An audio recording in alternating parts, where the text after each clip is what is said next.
This is Poonam. आप सभी का स्वागत है मेरे YouTube channel BEd classes by Poonam Sharma. इस सेशन के अंदर हम बात करने वाले हैं यूनिट 4 के आंसर।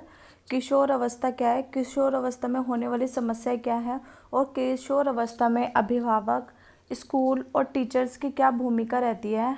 ठीक है, इस टॉपिक के बारे में हम बात करने वाले हैं। जैसा कि आपको पता है, मैंने पेपर 1,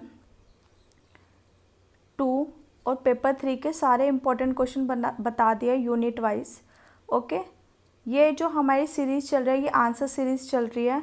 ठीक है, जिसमें हम क्या कर रहे हैं, जैसे कि आपको पता है कि यूनिट 1 में होते हैं, इसमें 2 क्वेश्चन आते हैं। ठीक है, 2 क्वेश्चन में से आपको एक क्वेश्चन आपको करना होता है।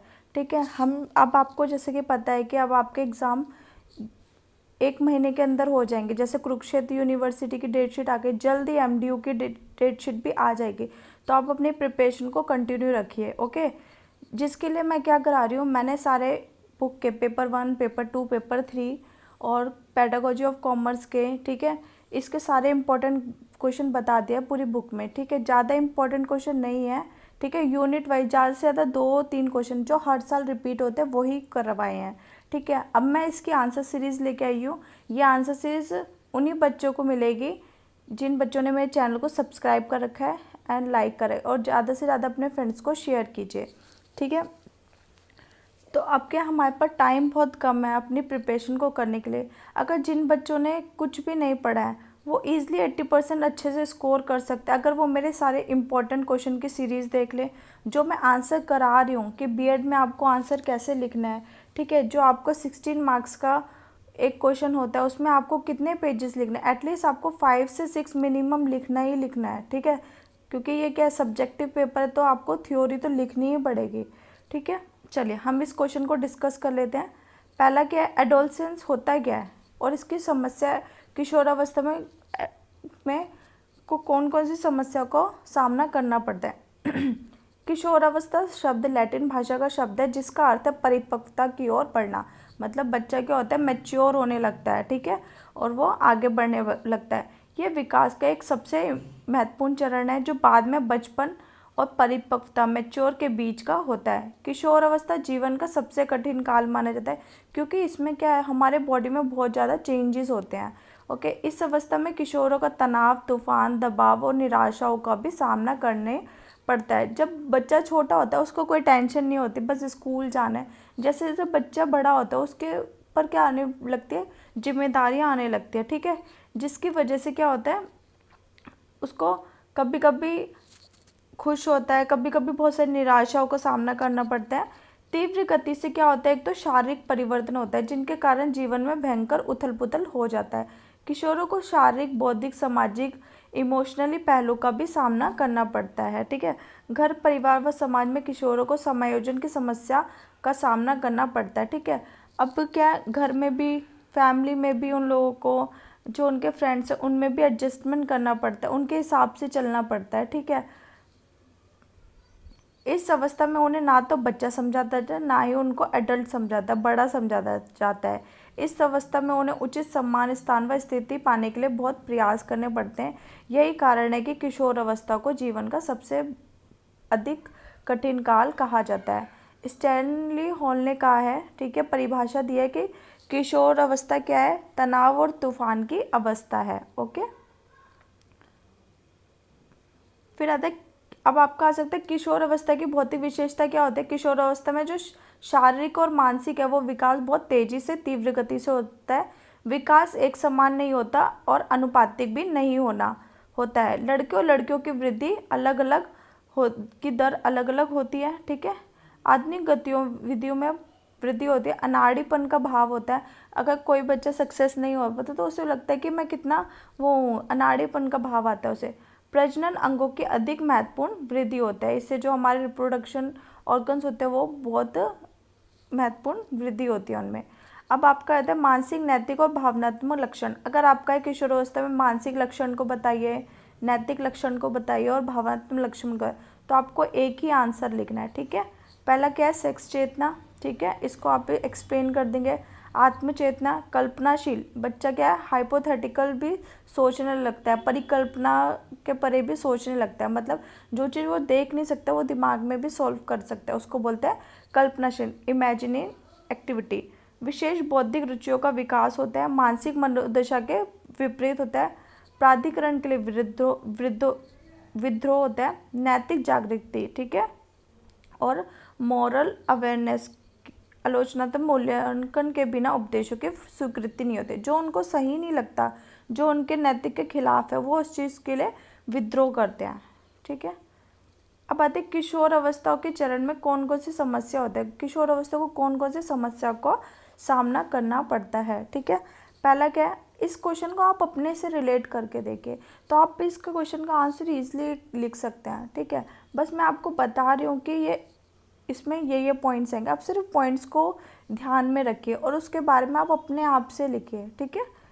अत्यधिक ऊर्जा, किशोर अवस्था के टाइम में किशोरों को शारीरिक, बौद्धिक, सामाजिक संवेदनाओं व यौन विकास तीव्र गति से होता है, इसलिए उनमें बेचैनी उत्पन्न हो जाती है। उसलिए उसमें क्या होता है, अत्यधिक ऊर्जा होती है और जिससे वो क्या हो जाता है, बेचैन हो जाता है। प्राय उनका अपने आप से नियंत्रण समाप्त हो जाता है, उनका स्वभाव क्या हो जाता है, चिड़चिड़ा हो जाता है और उनके व्यवहार में क्रोध, घृणा और दुर्गुण दिखाई देते हैं और उनके व्यवहार और मनोदशा को समझना बहुत ही मुश्किल हो जाता है, ठीक है।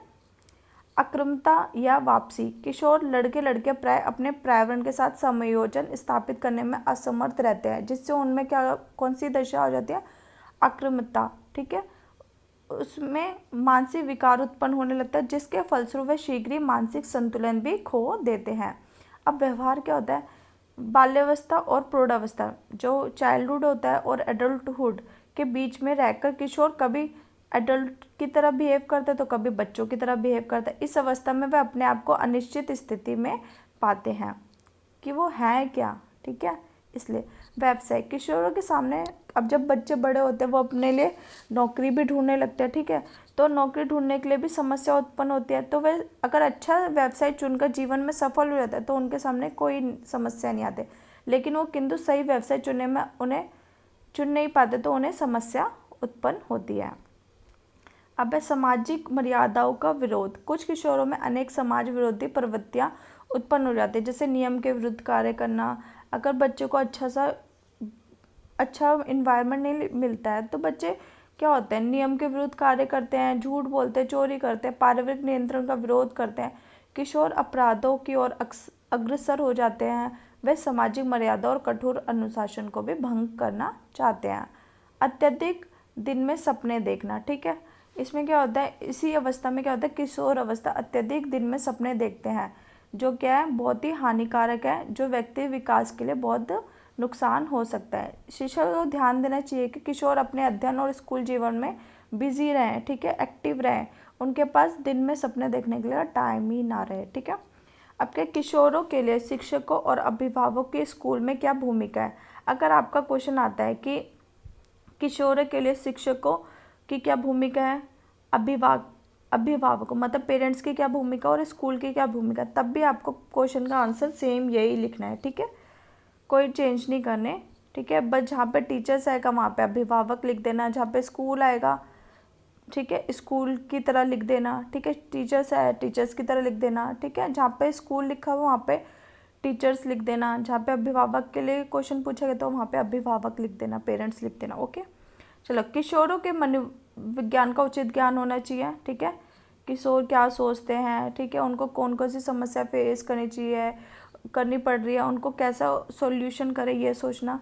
स्कूल तथा कक्षा में अध्यापक को किशोरों के लिए व्यवहार एवं व्यक्तित्व को समझना चाहिए। स्कूल में तथा कक्षा में किशोरों को कोई दायित्वपूर्ण कार्य दिया जाना चाहिए। फिर क्या है, किशोरों को पढ़ाने के लिए विभिन्न शिक्षण विधियों को प्रयोग किया जाना चाहिए। किशोरों को पढ़ाने के बहुत सारे TLM मेथड यूज़ करने चाहिए, ठीक है। किशोरों के सामाजिक समायोजन करने के लिए उन्हें सामाजिक शिक्षा पर भी बल देना चाहिए। ये नहीं कि हम बुकिश लैंग्वेज पढ़ा, नहीं, हमें उनको क्या करनी चाहिए, सोशल एजुकेशन भी देनी चाहिए, मोरल एजुकेशन भी देनी चाहिए। किशोरों में अपराध प्रवृत्ति ना पनपे, इसके लिए उन्हें नैतिक शिक्षा, मोरल एजुकेशन भी देनी चाहिए और सोशल एजुकेशन भी देनी चाहिए। अध्यापक किशोरों के साथ मैत्रीपूर्ण, फ्रेंडली बनकर रहें, ठीक है। स्कूलों में किशोरों के मार्गदर्शन, उनको प्रॉपर गाइडेंस देनी चाहिए और उनके लिए बहुत सारे सेंटर भी खोले जाने चाहिए। किशोरों के संवेगों मतलब इमोशनल को नियंत्रण करने के लिए अति आवश्यक है, अतः इसके लिए अध्यापक को बहुत सारी व्यवस्था करनी चाहिए। सभी विषयों को इस तरह पढ़ाना चाहिए कि किशोरों को उसमें मज़ा आए, आनंद आए, उन्हें कार्य करने में वो इंटरेस्ट लें, उनमें प्रेम हो, साहस हो और अपने पैरों पर खड़े होने की क्षमता पैदा हो। किशोरों को व्यावसायिक निर्देशन भी प्रदान किया जाना चाहिए ताकि भविष्य के बारे में उनकी चिंताएं भी कम हो। आई होप आपको ये जो मैंने किशोर अवस्था एडोलसेंस समझाया है और उसकी प्रॉब्लम समझाई है वो आपको अच्छे से समझ आया होगा। ठीक है, जो भी आपका एडोलसेंस से क्वेश्चन बनता है वो एग्ज़ाम में बस इन्हीं में से आता है और इससे बाहर कुछ नहीं आएगा। अगर आप ये कर लेते हो ये आपके लिए सफिशिएंट है। ये जो एडोलसेंस का क्वेश्चन है ये 16 मार्क्स में भी आ सकता है और आपका शॉर्ट नोट में भी आ सकता है। ठीक है, तो अब अगर शॉर्ट नोट में आएगा तो आप 1 से 2 पेजेस लिख देंगे, दैट्स इनफ।